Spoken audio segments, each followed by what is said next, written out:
Lipton Tea and Lipton Soups present Inner Sanctum Mysteries.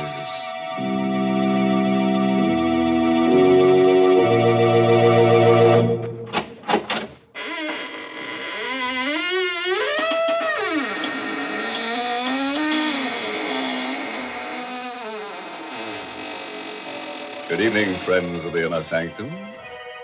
When you heard the sound of the squeaking door, it was exactly 30 seconds past the hour for murder. But don't worry. We won't keep you waiting much longer. Even as I talk to you now, our hero and his victim are standing beside me, wishing I'd dispense with formalities so they can get to more enjoyable pursuits, like murder. Now, isn't it funny, Mr. Host? I feel the same way in hot weather. You mean the heat makes you feel murderous? Now, this doesn't sound like our Mary. Please don't misunderstand me, Mr. Host. I mean the heat makes me want to dispense with formalities so I can get to more enjoyable pursuits, like serving myself and my friends tall, cooling glasses of iced Lipton tea in my backyard under the trees. What grand iced tea Lipton's makes.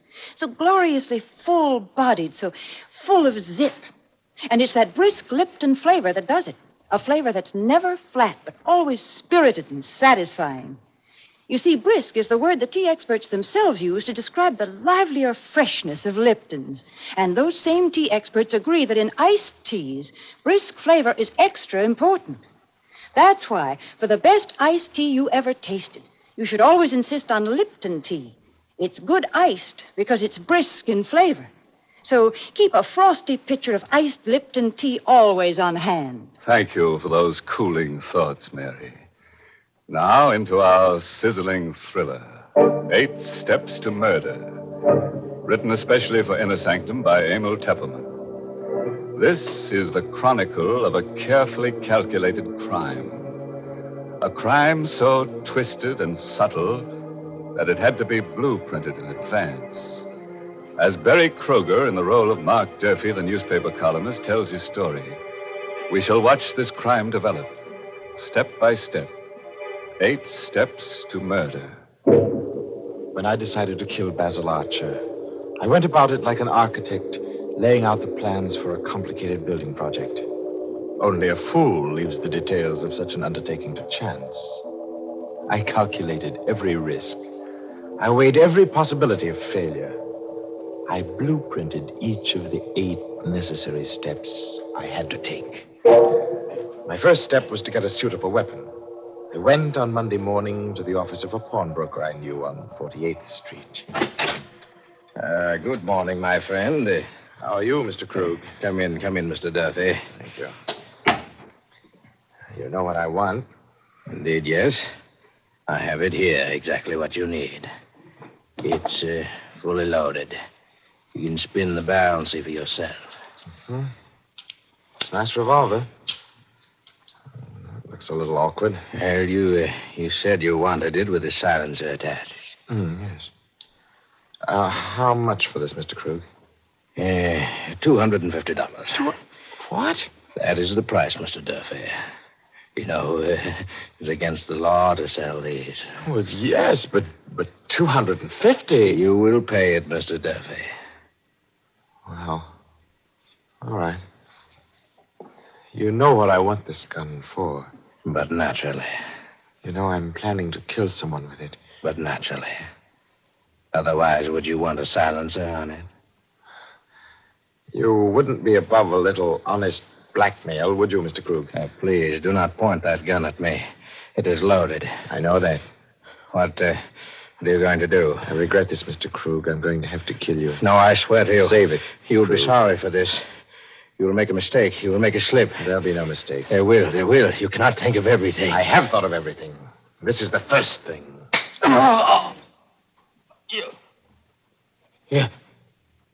You cannot think of everything. I I left Krug's body where it lay and put the silenced revolver in my inside pocket and stepped out into the air. I stopped, stuck still. The rain suddenly coming down in buckets. I hadn't counted on it starting to rain. My alibi for Krug's killing was carefully planned. Everybody at my hotel thought I was still in my room, sleeping off a binge. I carefully staged a drinking spree last night. But if my clothes were wet, they'd know I'd been out this morning. You cannot think of everything. You cannot think of everything. I hurried back to my hotel, walking in the rain. It was too dangerous to take a cab. I sneaked in the service entrance, the way I'd come out, and walked up the one flight of stairs. As soon as I got in my room, I took off my clothes, dropped them all in the bathtub, and started the shower going. And then I went to bed.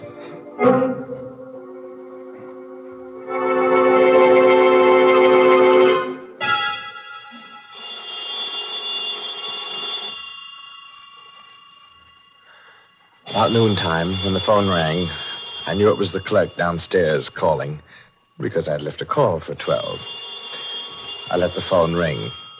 That was step number 2.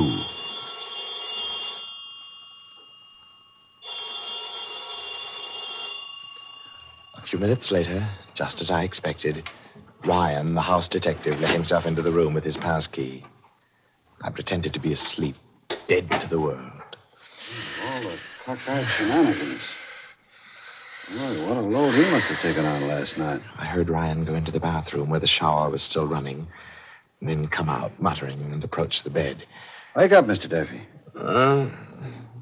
What? Oh, my head. Oh, you must have been as high as a kite last night. Oh. You undressed in the shower. Left all your clothes in the bathtub. They're soaking wet. I was safe. My tracks were completely covered. This was Monday afternoon. According to my schedule, Basil Archer was to die on Friday evening at 10 o'clock sharp. I was now free to take step 3 in my blueprint for murder. For this purpose, I went to Basil Archer's office. He was a theatrical producer, you see. His office was upstairs over the famous old fantasy theater, where Archer's new play was to open on Friday evening. As I opened the door of Basil Archer's office, I was quite cool. I'd rehearsed myself well. Basil was seated at his desk talking to Gregory Sutherland, the young and handsome author of the new play. Hello there, Mark. Glad to see you. Hi, Basil. Just dropped in to get a line on the new play. You know Greg Sutherland, the author? Sure. Greg, this is Mark Durfee. We've met. I tell you, Mark, Storm Over the Highlands is going to be the biggest hit of the season. Greg's written a fine play. Oh, I'm glad to hear that, Basil. Ought to go over big, especially with your wife doing the lead. Nina's a great actress. Confidentially, that's one of the reasons why I'm doing Storm Over the Highlands. It's just suited for Nina. Nina will be wonderful. Well, I guess she likes working with you, Mr. Sutherland.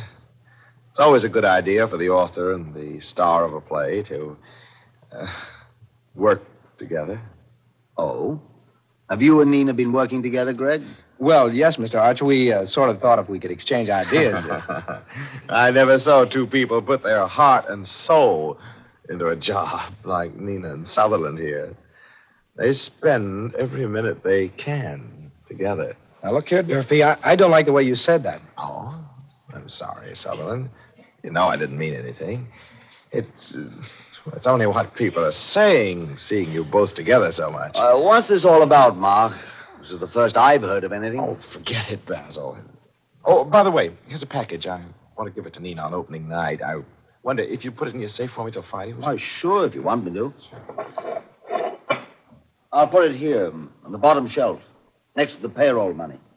Come in Friday evening during the first intermission, and I'll get it out for you. Fine. Are those all packages of money on the bottom shelf? Yes, over 100,000 in there. Receipts from my other shows. Here you are, Mark. All safely locked up. What kind of a present is it? I'd rather keep that a secret till Friday.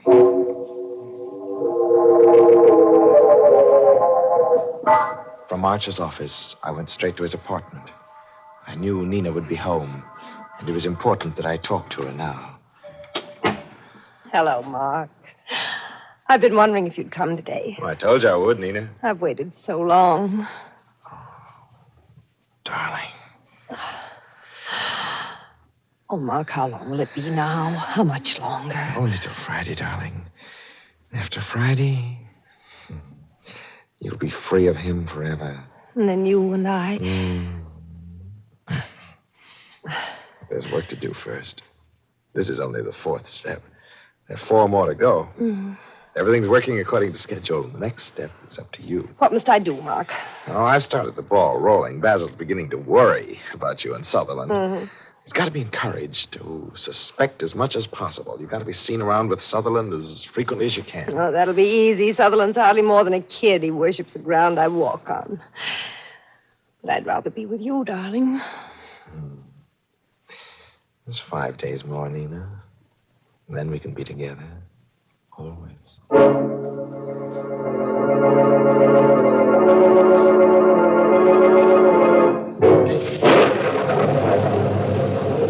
Outside Nina's house, I stopped for a moment with a queer sensation in the pit of my stomach. It was raining again. It reminded me of Mr. Krug. You can't think of everything. You can't think of everything. I seemed to hear Krug's voice drumming in my ears. Drumming. You'll make a mistake, Mark Durfee.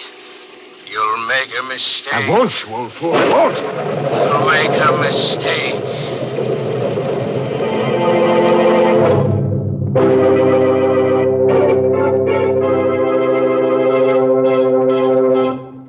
Oh, poor Krug.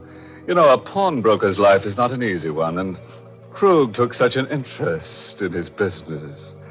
And he never suspected Mark Durfee. In fact, he probably liked him for his redeeming qualities. Well, come to think of it, Krug was pretty lucky at that. Mark didn't steal anything from the store but the gun, so Krug lost practically nothing but his life. You know, Mark's story gives me an idea. I'd like to draw up a blueprint myself. Yes, Mary, another blueprint for murder. Oh, now, Mr. Host. I'd call mine a blueprint for summer refreshment. And I'd like to do it in sound.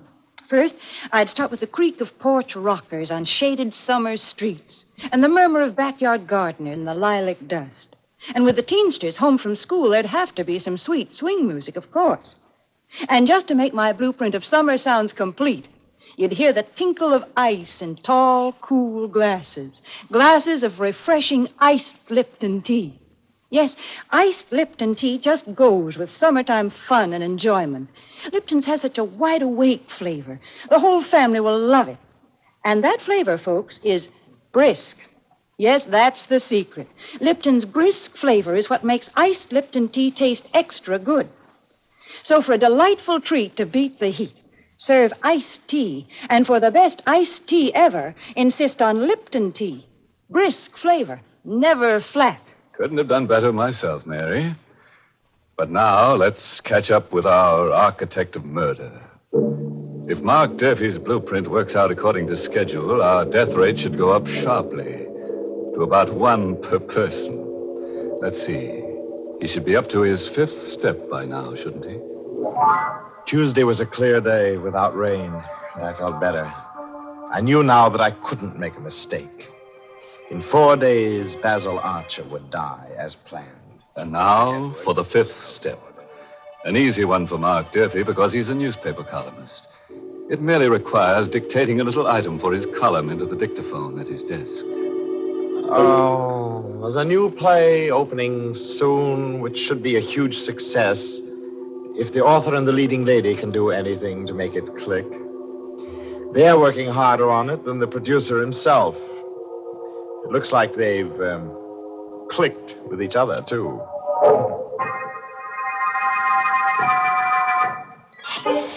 And now, the 6th step. 8 steps to murder, and this is number 6. Just a couple of telephone calls to set the 6th step in motion. Hello? Hello, Nina. Did you see the paper this morning? Mark, darling, it was perfect. I've had a half-dozen phone calls. Everybody knows you met Sutherland and me. Oh, good. Basil saw it, too, at breakfast this morning. You did? How did he like it? Oh, he just looked glum. I don't think he believes it. Well, all right. Now, here's what I want you to do. Get hold of Sutherland and make him take you out tonight. Uh-huh. There's a fast little nightclub out on the island, the Pirate's Hold. I know the place. Kind of disreputable, isn't it? Yeah, right. Well, now, look, you get Sutherland to take you there. You think you can manage that? Oh, he'll take me anywhere I want to go. Good. Be sure to be there tonight about 10. I'll take care of the rest.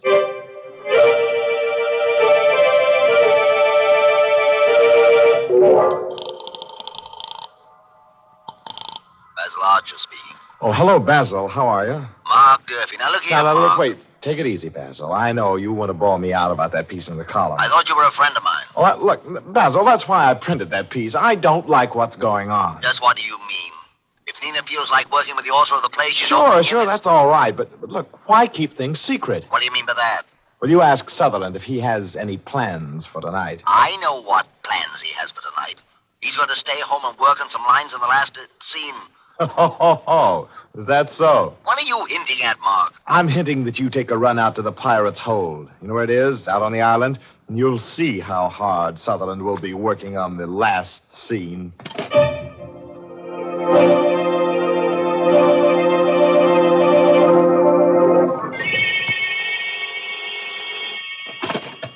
Hello? Mark, this is Nina. Oh, where are you? I'm calling from the Pirate's Hold. Basil was just here. Oh, good. Did he find you with Sutherland? Well, naturally, I did just what you told me to. I'm fine. Everything is set for tomorrow. You're sure everything will be all right? Oh, yes, quite sure. Now, this is what I want you to do tomorrow. Just before the show opens, you'll take sick. Oh. Basil will have to put in an understudy for you. Yes, I can do that all right. Then you'll dismiss the servant. Yes. Now, remember this clearly, Nina. You're going to be my alibi for the hour between 9 and 10. Understand? I understand, Mark. I'll be over at 9. But I'll leave a few minutes later by the back way. Only you'll swear that I stayed till a few minutes after 10. Is that clear? Yes, Mark. And good luck.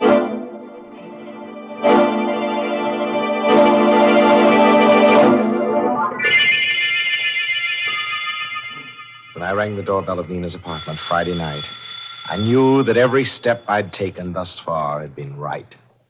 I couldn't fail. Mark, I was afraid you weren't coming. I was afraid something had gone wrong. No, nothing's gone wrong. You sent the servants away? Yes, they're all gone. I'm alone. I can swear you were here till after 10. Good. How are you going to kill him? With this. A gun. What's that bulky-looking thing on it on the muzzle? That's a silencer, Nina. Oh. Well, you better hurry, darling. You haven't much time. There's one thing more that I've got to do here before I go. Why are you pointing the gun at me? Because I'm going to kill you, Nina, dear. Oh, now, Mark, I don't like that kind of joke. It isn't a joke, my darling. Mark, are you crazy? You little fool. Did you think I'd go to all this trouble, planning this thing step by step? Did you think I was doing all of this for you? But I thought you loved me. You thought I was committing murder because I loved you? Oh, Nina, you're just another step in my blueprint. Now you've served your purpose, just like Krug. Krug was step 1, you're step 7. Mark! Oh!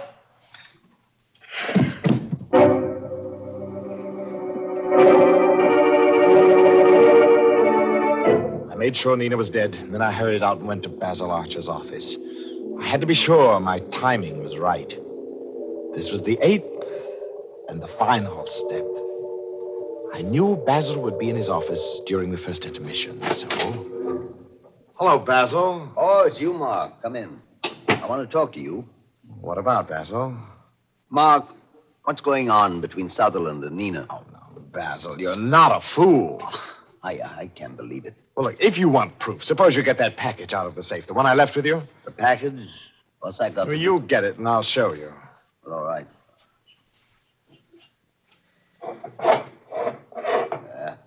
Well, here's your package. Now, what do you want to show me? Still got all that cash in the safe, huh? You know I always have it here. Yes, I know. Say, What are you doing with that revolver? Look, Basil. Look into the muzzle. What the devil? That's just right. Oh! I opened the package Basil had given me. It was only an empty box, nothing in it, but there was something here I could put into it now.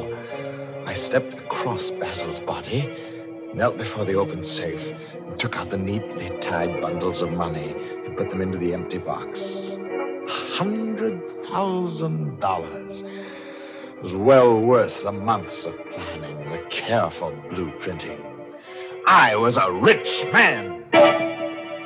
Now I was ready for the finale.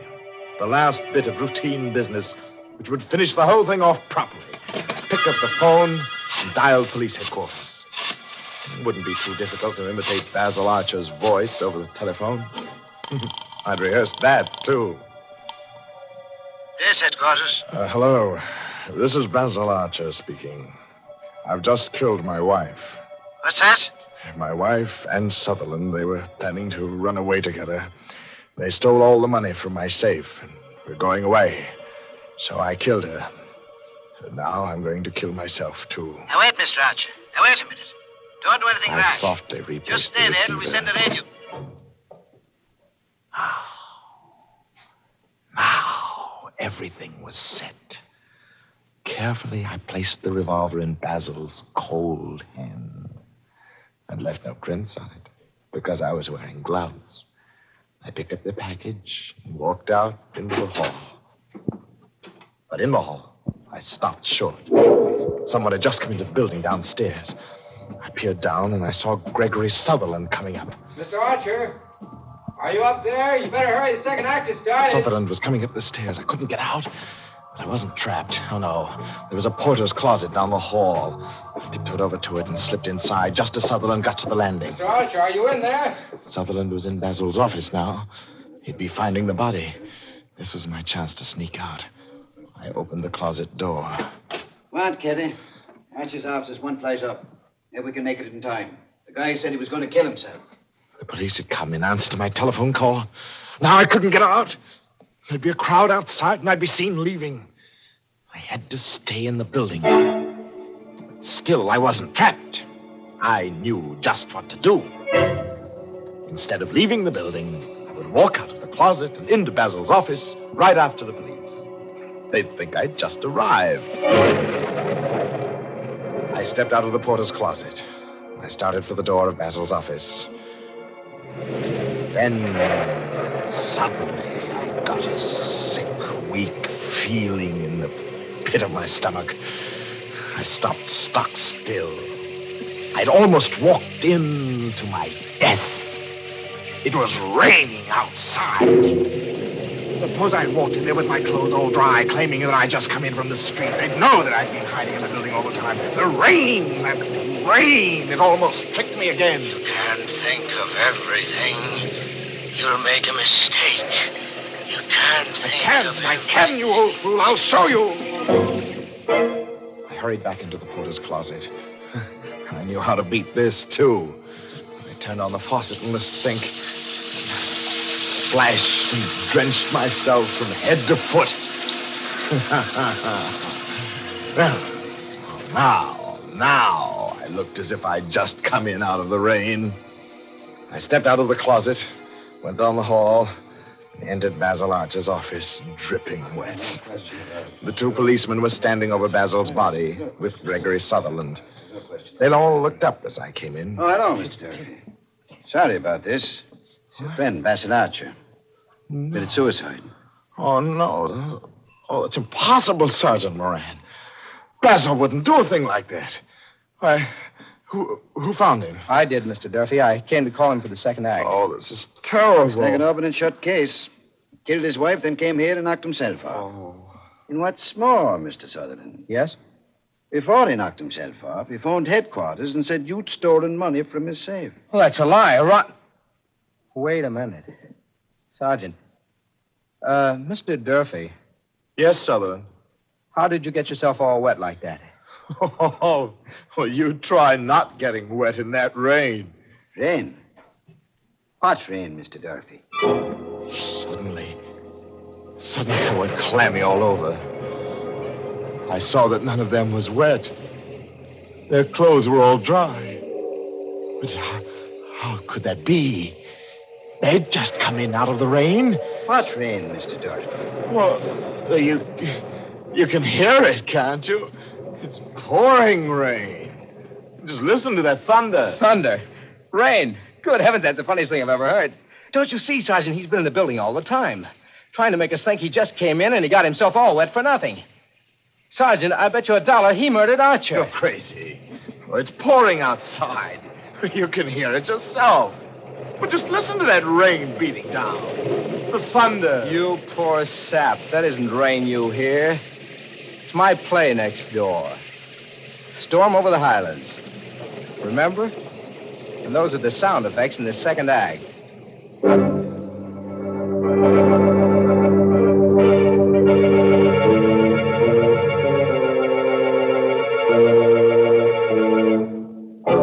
So, it looks like Mark Durfee was all wet. In fact, he got himself so soaking wet, he practically liquidated himself. But cheer up, I'm sure he won't spend more than 6 months in jail. And that wouldn't be so bad, would it? If they weren't going to execute him afterward. Poor Mark. If only someone had told him. Told him what, Mary? Well, look, Mark took 8 steps to get in the cooler when you really only have to take 1 step to get cool. Sure, just step down to the grocer's and get a large economical package of brisk Lipton tea. Then keep a pitcher of iced Lipton tea always on hand and help yourself to its cooling refreshment off and on throughout the day. That's all there is to it. And you'll find Lipton's makes perfect iced tea because Lipton's is never flat. It always tastes delightfully tangy and full-bodied. That's why this summer, when you want iced tea, you should be sure to use the tea with the brisk flavor. Ask your grocer tomorrow for Lipton's.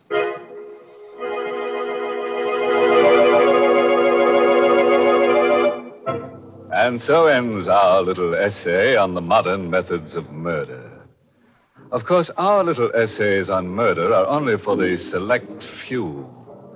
As a matter of fact, only 1 person in every 10,000 is capable of murder. Mm-hmm. And speaking of statistics, due to our high birth rate, the population of this country is increasing faster than inner sanctum can kill 'em. Very discouraging. Very discouraging indeed. Oh, by the way, this month's Inner Sanctum mystery novel is The Panic Stricken by Mitchell Wilson. And next week, the makers of Lipton Tea and Lipton Soups will bring you another Inner Sanctum story directed by Hyman Brown and called Bury Me Not. Now, there's a plot for you. A plot right in the graveyard. Trouble is, the rains come and uncover it. What becomes of the body? Well, now, that's anybody's guess. But come around next week. We'll be right at the graveside, and we'd like to have you drop in. Until then, good night. Pleasant dreams.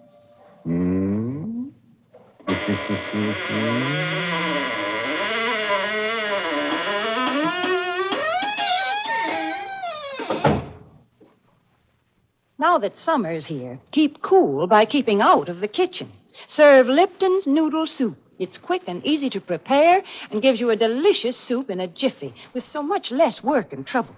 It's the perfect hot dish to serve with cool summertime suppers because Lipton's is luscious noodle soup with real old-time chickeny flavor. Besides, Lipton's Noodle Soup mix costs less and makes lots more than the usual canned soup. Ask for it tomorrow, Lipton's Noodle Soup. And tune in next week for another Inner Sanctum mystery. This is CBS, the Columbia Broadcasting System.